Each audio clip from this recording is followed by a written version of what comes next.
I waited 20 years for this. Was it worth it? Yep, that's me. You're probably wondering how I ended up in this situation. Hi, my name is Byron, and this is my Download Festival 2026 vlog. Some time ago, it's been 84 years. I was paging through the pages of Metal Hammer and saw an article with my then heroes Trivium, and I read about this magical mecca of a festival called Download Festival. The 3-day festival where almost every single one of my favorite bands was playing. 90 bands to be specific on 4 stages. As a South African metal fan, that is something my brain could not even fathom. I made the choice that 2026 was going to be the year that I finally attended in about 2024 or so. By then, I started saving up and started making plans long before a single band was even announced. A lot of noise was made about the bands that may have been playing.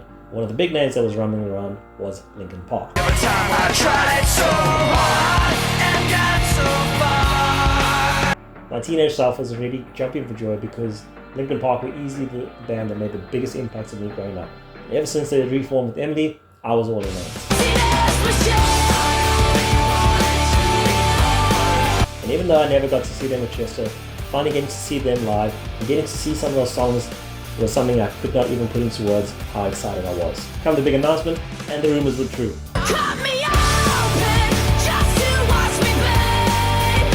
Linkin Park are playing. Oh my God! Okay, it's happening. Everybody stay calm. What's the procedure, everyone? What's the procedure? Along with the long list of bands that I loved. Architects, Ice Nine Kills, Bad Omens, Limp Bizkit, and another big one for me personally, Trivium. Fast forward a few months, and the big day finally arrived. I stayed the night before the festival in the awesome city of Nottingham. Today's the day. Today is Download. I'm absolutely buzzing. At least the weather seems to have cleared up just a little bit. But yeah, today is the day. Just had breakfast. Now I'm gonna take a walk down to the bus, and I'm gonna get the bus to the festival. I'm absolutely buzzing. The bus ride was pretty chill there, but with every single passing sign that either said Donington Park or Download, I was getting so excited. I was one step closer to Download Festival. See what I did there? I got dropped off at the East Midlands Airport and had to make the trek to the festival. I didn't get any footage of the festival, but man, the excitement was real. But let's just be real. Damn, that was a long walk. I downloaded the step counter on my phone for that weekend specifically, and I must have thought that I was the fittest guy alive. I dropped off all my stuff and went down to District X and got the first taste of what this experience was going to entail for me. A lot of walking. About 2 Ks later, I eventually got to District X. I just arrived at District X. It's been a long walk, but it is so cool. I'm finally here. I've waited half my life to be here, and I'm here. After getting some merch, let's be real, you haven't gone to a concert if you haven't gotten merch. I got a feel for the area and was really amazed by all the different stuff that there is to do, as well as all the different stalls that are available there. It was one of those places where no matter which direction you looked, there was always something happening. After another trek, I finally made it to the queues to the arena, and that is when I could truly feel the excitement building. I knew it was finally happening. It did make all the semi-marathon training that I was doing very much so worth it. One of the things that struck me about Download is how friendly everybody was. Everybody was so welcoming and so nice, and just truly accepting of the fact that a South African traveller was coming all this way just to see Download Festival, to just go and see some of these favourite bands. I was treated so well. In the line, I made a few Scottish lasses and helped pass the time. As soon as the gates opened, I took a second to take everything in, because I realised now that this was not just a dream of mine that was something I was excited about in the future, or something that was going to be happening. It was here. My dream was finally coming true. I stood in front of the main stage and just looked at it for a second, and I thought of the hundreds of bands that I loved that had played on the same stage. I took a look around the arena and thought of all the thousands and thousands of fans who had walked onto that festival grounds, and I realised that if I looked down, my footprints were also going to be on that festival grounds. I took a moment to realise that this is something that I dreamed about for so long. I realised that I was going to do something that a lot of South African metal fans could only dream of, but sadly never get the opportunity to do. And I realised how fortunate I was to be standing there. After taking a small stroll around, I was finally ready for the first band, Heartless.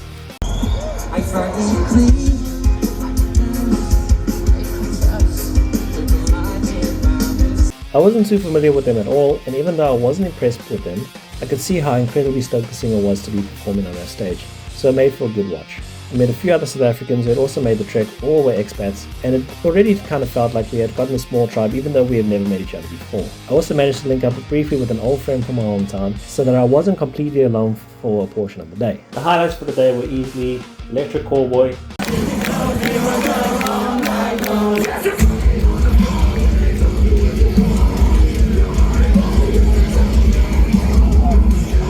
and Limp Bizkit.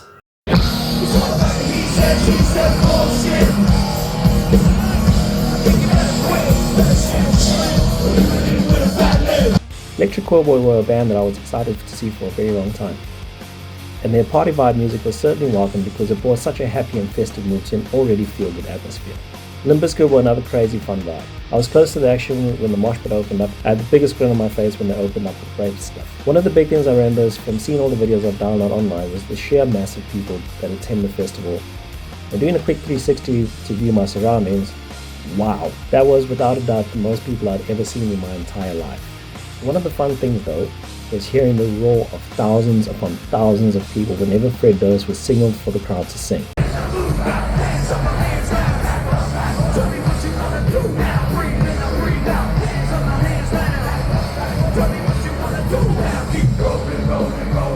Goosebumps, that's how you.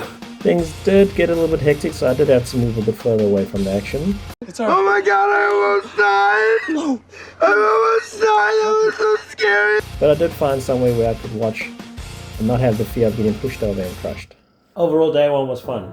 Now the long trek to freedom, back to camp. I may have been imagining things, but I'm pretty sure I heard the song that I will walk 500 miles song playing somewhere in my head.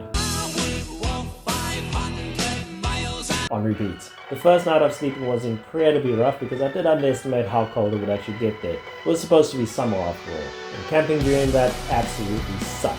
If you're coming from sunny South Africa and you're wondering how bad can camping really be, let me save you the trouble.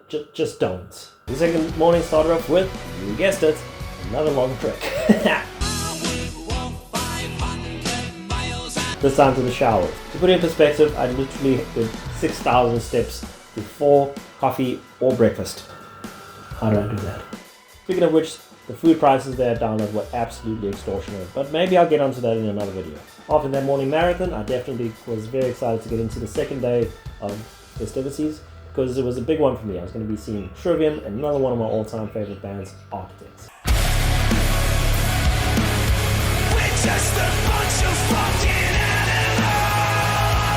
The day started off slow with Thornhill. Tried but couldn't get the crowd to shake off their hangover. Never Tower was also really cool and gave me the experience of feeling the kick drum that was punching me square in the chest.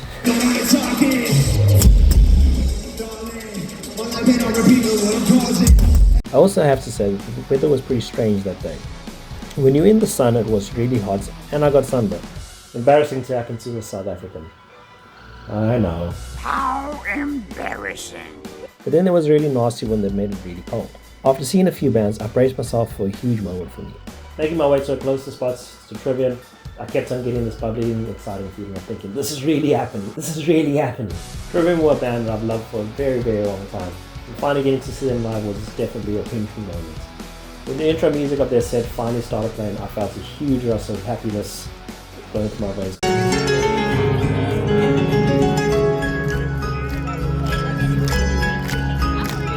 I still remember the roar of my already shot voice when they kicked in to Pull Hard on the Strings of Your Motto, one of my all-time favorite songs.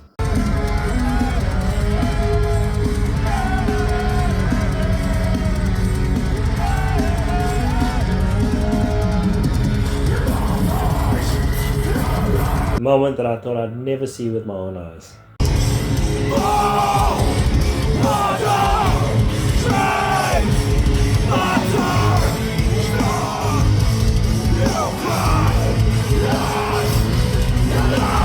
They played a whole string of my favorite songs from theirs, and there was a moment where I'm not ashamed to say that I shed a few tears, realizing the moment of, this is what you always dreamed of.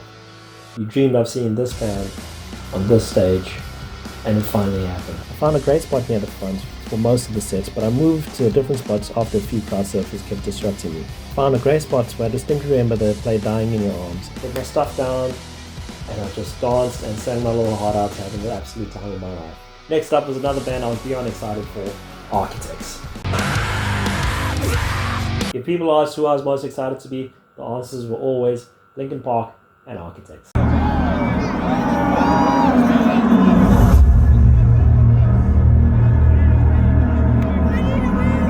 Once I found a good spot, they delivered such a solid show. It got me hyped up from the energy of the crowd.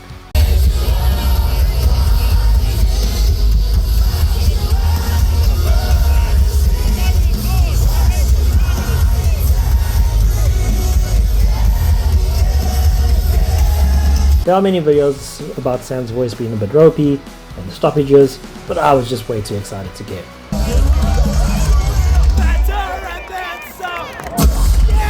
I even came out of Marsh Diamonds for one of the choruses of Animals and had an absolute time of my life.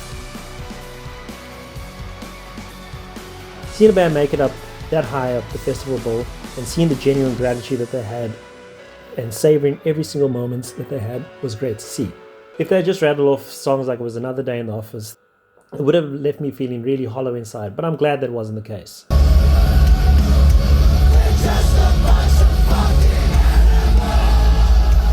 It made me so stoked to see the band was just as stoked to play for us as the crowd was to see them.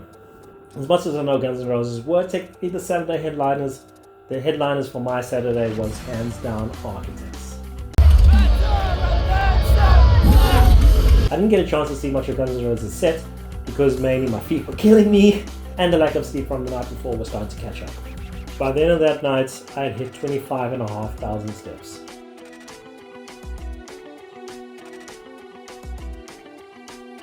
It was a long day. Rolling day 3, and it started with, yet again, another track.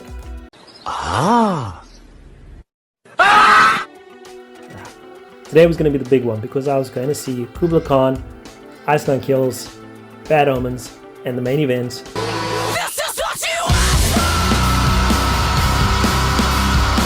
I already made the decision that on the Sunday I was going to stay at the main stage to get the best possible spot for Linkin Park. It meant missing the Plotting You, Let Live, Magnolia Park, and the one that hurt the most, A Day to Remember.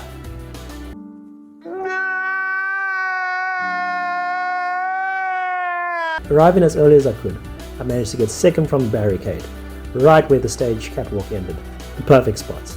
Now began the long wait. I had such a deep reverence for Linkin Park as they were the first band that I listened to and truly felt connected with. Songs like In the End, Numb, Somewhere I Belong were deeply etched into my heart for more than half my life at this point, and since the passing of Chester, I felt a real inclination to reconnect with those old songs. That being said, I truly embraced Emily when she was announced as the new lead singer of the band. And knowing that I was going to be seeing this iteration of Linkin Park was something I was very excited for.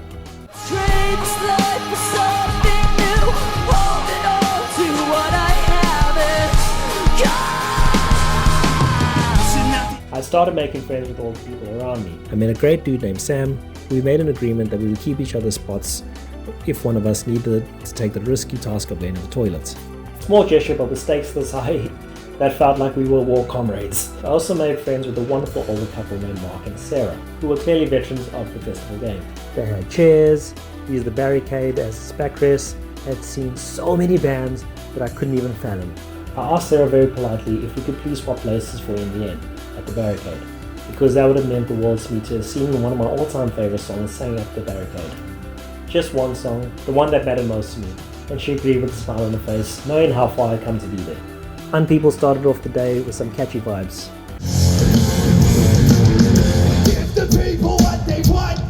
Kubla Khan, where everybody ever beat down that I was expecting.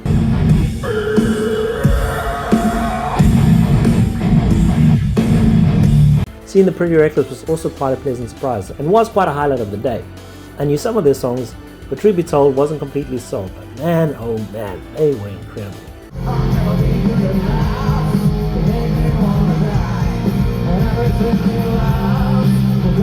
Ice Nine Kills was every bit as fantastic as I was hoping, another band that I was a fan of, but I resigned myself to thinking that I would never see you live. As a South African, this is a very common feeling. The wait for Linkin Park was something else. I distinctly remember the hour in between then and Bad Omens really felt like an eternity. A lot was going through my head. First of all, the most incredible weekend that I'd ever had was one band away from being completely over. And secondly, thinking back of all the hours that I spent listening to Linkin Park as a teenager and remembering all the years of solace the music gave me. Biggest of all, I kept on thinking of how grateful I was to be there after seeing so many of once-in-a-lifetime bands for me, and still about to see the one that really started my journey into heavy music. The countdown hit and you could really feel the excitement in the air. 3, 2, 1, and the intro bit hits.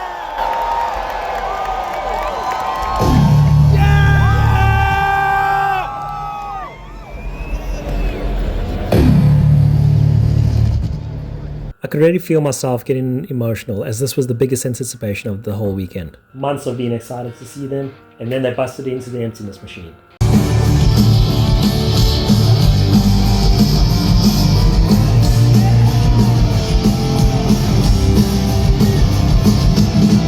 Hearing the roar of the crowd, everyone singing the song so loud that I could barely even hear Mike Shinoda singing. That you got me open just to watch me play.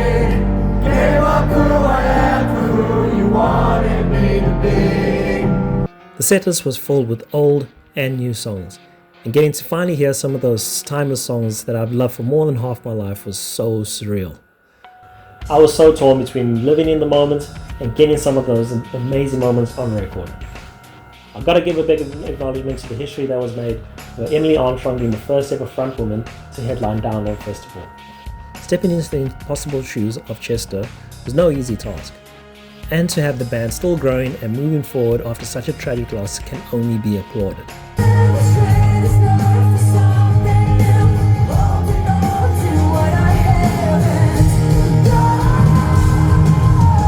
The cheer that she got from the crowd was absolutely moving.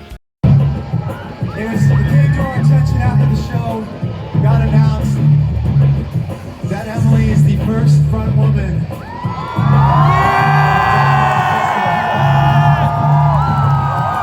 So many of those songs were emotionally fueled, and there were more than one set of tears when they played Where'd You Go, and Mike Shinoda invited the crowd to sing the song to someone they've lost. That was deep. As they started playing What I've Done, Mark looked over me and said, "Hey, Dad, would you like to come over to swap with the barricade now?" I was in complete shock. I know I'd only asked for one song, but this was somebody wanting to give up his spot for the remainder of the set. I was half in hysterics and half in complete awe. I had achieved something that I had never thought possible. I was right at the front row of Download Festival, watching one of my all-time favorite bands, Linkin Park. This is where words truly can't describe how I felt. All I can say is, Mark, if you're out there, God bless you. I got to be right at the fronts when they played the big hitters for me, Numb and In the End.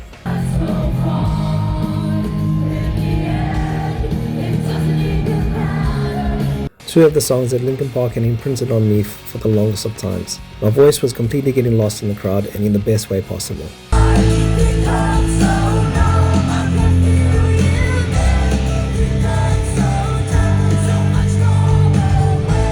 In the End was the hands down highlight, and I got to sing every word like I used to do when I was 14. By the time the faint rolled around, the finale felt earned. I felt that the winners of Download was easily the returning of Linkin Park. After the huge loss of Chester, and being welcomed back in that manner was something I was truly grateful to have witnessed. Teenage Byron saw his heroes. But currently, felt like I reconnected with a dear old friend and had a night that I will truly and deeply cherish for the rest of my life. When the band had finished and the crowd had dispersed, I had one final interaction with Mark, and I expressed my eternal gratitude to him and thanked him so much for it. He smiled at me and said, "Lad, you've come a very long way to be here. You deserve that. I just hope it was all worth it." That was the most incredible moment of the festival. Getting a kind gesture from someone who I'll likely never see again, who wanted to give me a memory that I'll undoubtedly remember for the rest of my life. Looking back now, I'm glad that I took the leap. Traveling halfway across the world to a 95,000 people festival is truly terrifying on paper. but it led to one of the most incredible weekends of my life. Striking up conversations with random people, making friends with people I'll probably never see again. Asking a stranger to hold my gear while I, against my better judgment, jumped into the mosh pit. Making memories that will last a lifetime. All chasing a promise that I made to myself around 20 years ago.